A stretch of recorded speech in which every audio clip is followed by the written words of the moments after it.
Morning students.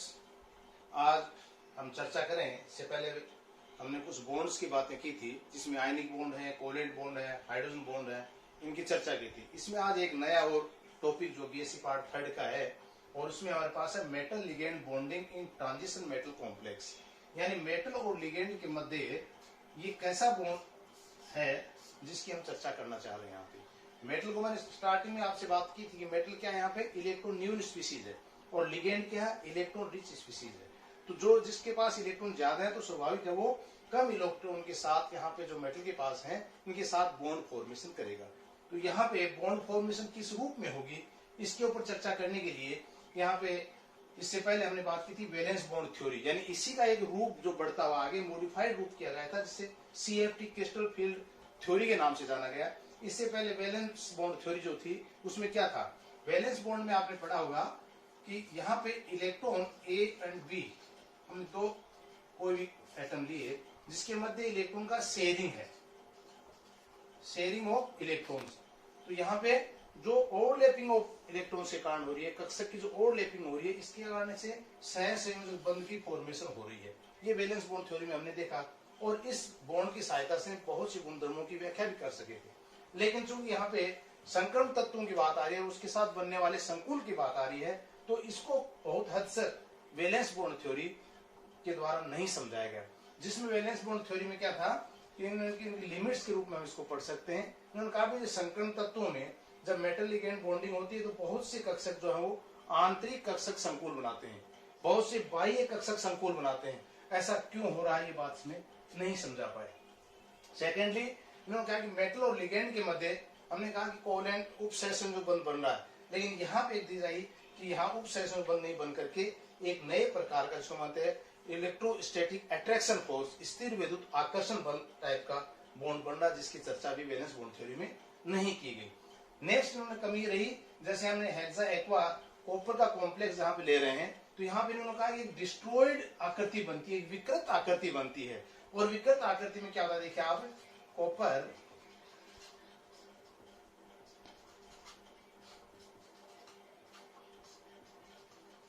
ये चार जो जल के अणु हैं, इन्होंने कहा एक समान दूरी पे आ रहे हैं, लेकिन एक जो जल का अणु है वो ऊपर की ओर जा रहा है, एक नीचे की ओर, अर्थात ये आकृति जो है वो एक डिस्टोरेड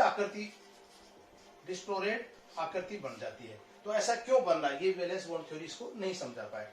इसके बाद नेक्स्ट ये था हेक्सा एमिनो कोबाल्ट का कॉम्प्लेक्स लिया, टेट्रासाइनो कोबाल्ट का भी, कॉपर का भी एक एग्जाम्पल लिया। यहाँ पे देखने को क्या मिल रहा है, यहाँ पे जो एग्जाम्पल ले रहे हैं कोबाल्ट यानी हेक्सा एमिन कोबाल्ट का एक कॉम्प्लेक्स है, और इसमें आपको देखने को मिलेगा कि 3D से जो इलेक्ट्रॉन है वो 4D के अंदर स्थानांतरित हो जाते हैं। 3D से 4D में, इसका कोई रीजन इन्होंने नहीं बताया भी इलेक्ट्रॉन जो है वो 3D से 4D में कैसे चला गया सीधा।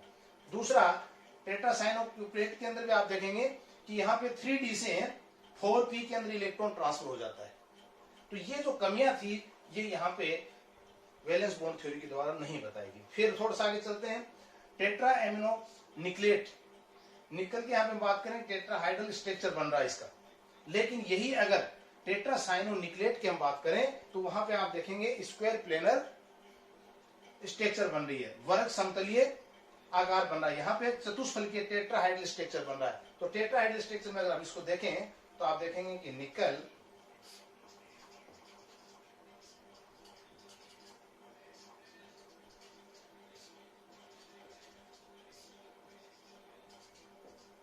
इस प्रकार से टेट्राहाइड्रल स्ट्रक्चर बन रहा है। लेकिन अगर यही बात हम कॉपर के साइनाइड के साथ ले लें, इसके साथ साइनाइड के साथ, तो क्या बन रहा है, स्क्वायर प्लेनर स्ट्रक्चर बन रहा है। ये साइनाइड के साथ अगर इसको ले लें हम निकल, तो ये साइनाइड के साथ जो बन रहा है ये स्क्वायर प्लेनर स्ट्रक्चर बन रहा है।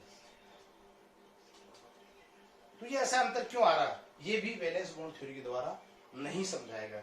तो ये सब चर्चा करते हुए उसके बाद हैंस और बेथ ने 1929 के अंदर एक डिस्कवरी आगे चली कि भाई मेटल और लिगेंड के मध्य ऐसा कौन सा बॉन्ड है जिसके कारण से कि ये चीजें नहीं समझाई पा जा रहे हैं, ट्रांजिशन संक्रमण तत्वों में चीजें समझाई जा सकें। उसके बाद 1939 के अंदर और इसी प्रकार से 1952 में जब वैलेंस बॉन्ड थ्योरी का एक रूप वापस प्राप्त हुआ, उन्होंने कहा कि नहीं, उसको समाहित करते हुए हम एक नई थ्योरी का डेवलप करेंगे, जिसका नाम उन्होंने दिया क्रिस्टल फील्ड थ्योरी। क्रिस्टल क्षेत्र थ्योरी का एक सिद्धांत दिया कि इस थ्योरी की सहायता से हम जो कमियां रही हैं इसको किस प्रकार से दूर कर सकते हैं। तो क्रिस्टल फील्ड थ्योरी के अंदर जो मुख्य बातें जो आई वो क्या थी? Point charge. पॉइंट चार्ज क्या दिया इनका? मेटल के साथ जब लिगेंड का कोई बंध बन रहा है तो लिगेंड क्योंकि ऋणावेशित है, इसकी एक लोब जो मेटल की तरफ एक पॉइंट चार्ज के रूप में कार्य करती है। सेकेंडली क्या कहा इन्होंने कि मेटल लिगेंड के साथ जो, तो यहाँ पे क्रिस्टल फील्ड थ्योरी में हमने पॉइंट चार्ज की बात कर रहे हैं। पॉइंट चार्ज में मैंने कहा मेटल और लिगेंड के मध्य जब बंध बन रहा है तो लिगेंड के पास इलेक्ट्रॉन ऋण अवशित है, तो यहाँ पे एक पॉइंट के रूप में इसको दिखाया गया है कि पॉइंट चार्ज के रूप में बन रहा है। सेकेंड इन्होंने कहा कि डी कक्षक जो एक समान में होकर के डी जनरेट टाइप में बन रहे हैं, यानी डी कक्षक जो है वो विपाटन होता है, स्प्लिटिंग होती है, स्प्लिटिंग होती है, यहाँ पे विभाजन या विपाटन कह सकते हैं। ये भी एक पॉइंट जो है पोस्टुलेशंस के अंदर महत्वपूर्ण है। थर्डली इन्होंने क्या कहा कि क्रिस्टल फील्ड थ्योरी के द्वारा इलेक्ट्रॉन जब बन रहे हैं इनमें कुछ कक्षक जो आंतरिक कक्षक काम में ले रहे हैं, कुछ बाह्य कक्षक काम में ले रहे हैं। यहाँ जो इन्होंने कहा कि लिगेंड जो है वो, लिगेंड की नेचर स्ट्रॉन्ग और वीक, दो प्रकार की नेचर यहाँ पे व्यक्त की गई। एक स्ट्रॉन्ग लिगेंड होते हैं, एक वीक लिगेंड, जिनकी चर्चा हम आगे करेंगे। फोर्थली इन्होंने क्या कहा पोस्टुलेशन में कि जो इनकी ऊर्जा जो है, मैग्नेटिक जो चुंबकीय जो इनका गुण है, मैग्नेटिक फील्ड, चुंबकीय गुण की भी व्याख्या इसके अनुसार आसानी से की जा सकती है। थर्डली थर्मोडायनेमिकली उष्मा गति के स्थायित्व के बारे में भी ये अच्छी तरह से समझा पा रहे क्रिस्टल फील्ड थ्योरी।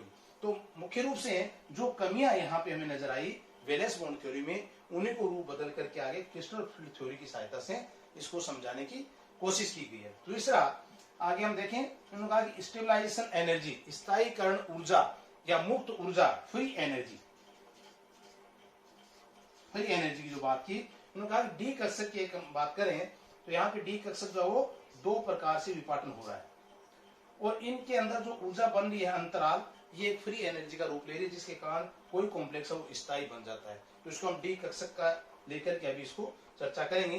तो देखिए डी कक्षक के बारे में पहले, इससे पहले पी कक्षक था। पी कक्षक कैसा होता है? एक डंबल शेप में, पी कक्षक ये एक डंबल शेप में आकार में होता है। इसको 1 नंबर दे देते हैं क्योंकि आगे 2 की जरूरत पड़ेगी। डी क्या है? डबल। डी कक्षक में मैंने कहा पी कैसा है आकृति में? डंबल शेप आकार का होता है, डमरू के आकार जिसको हम कह सकते हैं, और डी जो है डबल डमरू शेप में होता है। तो यहाँ पे इस प्रकार की शेप इसकी बनती है। अब डी कक्षक में देखिए, डी कक्षक का जब ये यहाँ पे हम डी कक्षक ले रहे हैं 1 2 3 4 5, ये सब सेल है डी के। तो यहाँ पे हम कह रहे हैं सब सेल कौन कौन से, पहले दिन की चर्चा करें पर। तो इसमें क्या है? D x Y, D